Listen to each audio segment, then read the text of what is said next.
வணக்கம். 2025ல இந்திய பங்குச்சந்தையில ஒரு செம இன்ட்ரெஸ்டிங்கான விஷயம் நடந்துச்சு. ஒரே வருஷம், ஆனா 2 முகம். ஒரு பக்கம் ஒரு வரலாற்று சாதனை, இன்னொரு பக்கம் உலகத்திலே ரொம்ப மோசமா பெர்ஃபார்ம் பண்ணின மார்க்கெட்ல ஒண்ணு. எப்படி இது? இந்த ரெட்ட வேஷத்துக்கு பின்னால இருக்கிற கதையை தான் நாம இப்போ பார்க்க போறோம். வாங்க இந்த பெரும் பிளவுக்குள்ள போலாம். சரி, முதல்ல அந்த சாதனைய பத்தி பாத்திரலாம். நிஃப்டி 50 அடேங்கப்பா, தொடர்ச்சியா 10வது வருஷமும் லாபத்துல முடிஞ்சிருக்கு. கொஞ்சம் யோசிச்சு பாருங்க, ஒரு 10 வருஷமா தொடர்ந்து ப்ராஃபிட். இது உலகளவுல பாத்தீங்கன்னா ரொம்ப ரொம்ப ஒரு அரிதான விஷயம். சிம்பிளா சொல்லணும்னா 10 வருஷமா நம்ம மார்க்கெட்ல பணம் போட்டவங்களுக்கு லாபம் கிடைச்சிருக்கு. ஆனா இந்த கொண்டாட்டத்துக்கு பின்னால ஒரு ஷாக்கிங்கான உண்மையும் இருக்கு. அதே 2025ல டாலர் கணக்குல பார்த்தா இந்தியா உலகத்திலேயே ரொம்ப மோசமா பெர்ஃபார்ம் பண்ணின மார்க்கெட்ல ஒண்ணு. என்னது? ஒரு பக்கம் 10 வருஷம் வெற்றி, இன்னொரு பக்கம் உலக அளவுல கடைசி பெஞ்ச. இது எப்படிங்க முடியும்? இந்த புதிருக்கு விடையை தான் நம்ம தேட போறோம். முதல் பகுதிக்கு போலாம். இது ஒரு மாதிரி கசப்பான வெற்றி. சரி, இந்த நம்பர்ஸ் எல்லாம் என்ன சொல்லுதுன்னு பார்க்கலாமா? ரூபாயில பாத்தீங்கன்னா நிஃப்டி சுமார் 10.5% ரிட்டர்ன் கொடுத்திருக்கு.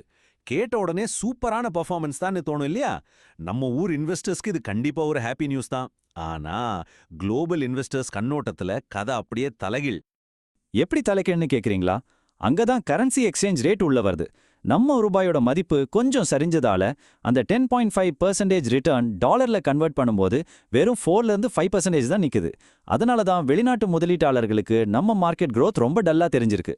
சரி, அடுத்த பகுதிக்குள்ள போலாம். முதலீட்டாளர்களுக்குள்ள நடந்த ஒரு பெரிய கயிறு இழுக்கும் போட்டி.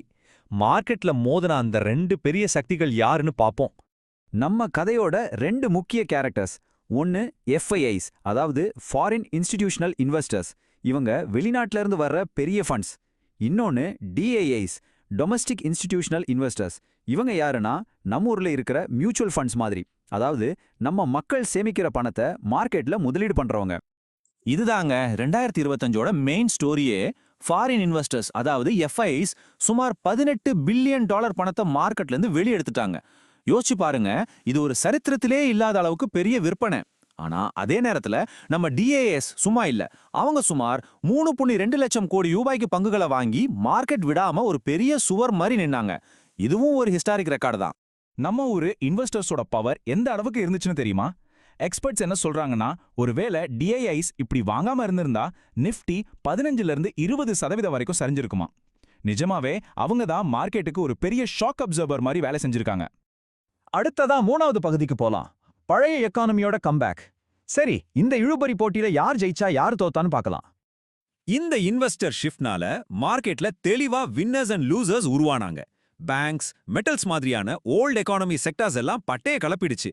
பொதுத்துறை பேங்க்ஸ் 27%, மெட்டல்ஸ் 21%ன்னு நல்ல வளர்ச்சி. ஆனா எல்லாரும் எதிர்பார்த்த IT FMCG மாதிரியான செக்டார்ஸ் கொஞ்சம் டல் அடிச்சது. ஏன் இந்த வித்தியாசம்? ரொம்ப சிம்பிள். பொதுத்துறை பேங்க்ஸ்லாம் அவங்களோட கணக்கு வழக்குகளை சரி பண்ணி ரொம்ப ஸ்ட்ராங் ஆயிட்டாங்க. மெட்டல் கம்பெனிக்கு உலக அளவுல விலையேறினது பெரிய பிளஸ். ஆனா IT கம்பெனிஸ்க்கு குளோபல் ரெசெஷன் பயம். FMCGக்கு கிராமத்துல டிமாண்ட் குறைஞ்சது ஒரு பெரிய அடி. சரி, 4வது பகுதி. செபி FNO மார்க்கெட்ல கொண்டு வந்த மாற்றங்கள். ஒரு மாதிரி யூக வியாபாரத்துக்கு கடிவாளம் போட்டாங்கன்னே சொல்லலாம். செபியோட நோக்கம் ரொம்ப கிளியர். ரீட்டைல் ட்ரேடர்ஸ் கிட்ட ரொம்ப அதிகமாயிட்டு இருந்த ஸ்பெகுலேஷனை, அதாவது யூக வணிகத்தை குறைக்கணும். ஒரு கேசினோ மாதிரி மாறிக்கிட்டு இருந்த இந்த ஆக்டிவிட்டிக்கு ஒரு ஃபுல் ஸ்டாப் வைக்கணும்னு முடிவு பண்ணாங்க. இதுக்காக செபி 2 ஸ்டெப் தான் எடுத்தாங்க. ஒன்னு, லாட் சைஸை பெருசாக்கிட்டாங்க. இதனால சின்ன சின்ன அமௌண்ட்டை வச்சு ஸ்பெகுலேட் பண்றது கஷ்டமா போச்சு. 2வது, டெய்லி எக்ஸ்பைரி, வீக்லி எக்ஸ்பைரின்னு ஒரு சூதாட்டம் மாதிரி போயிட்டு இருந்ததை கட்டுப்படுத்த அந்த எக்ஸ்பைரி வாய்ப்புகளையே குறைச்சிட்டாங்க. இதோட ரிசல்ட் உடனடியா தெரிஞ்சது.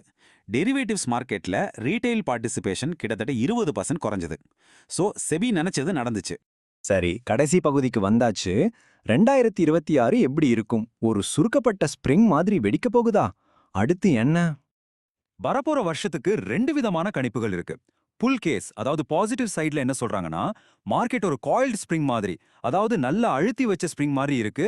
வெளிநாட்டு முதலீட்டாளர்கள் மட்டும் திரும்பி வந்தா போதும் மார்க்கெட் புதிய உச்சத்துக்கு போகும்னு சொல்றாங்க.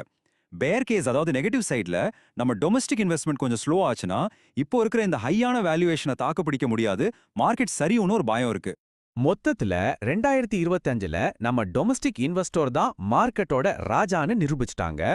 ஆனா அவங்களோட இந்த ராஜ்யம் நீடிக்குமா? இதுதான் இந்தியன் மார்க்கெட்டோட எதிர்காலத்தை தீர்மானிக்க போற $1 மில்லியன் கேள்வி. நீங்க என்ன நினைக்கிறீங்க?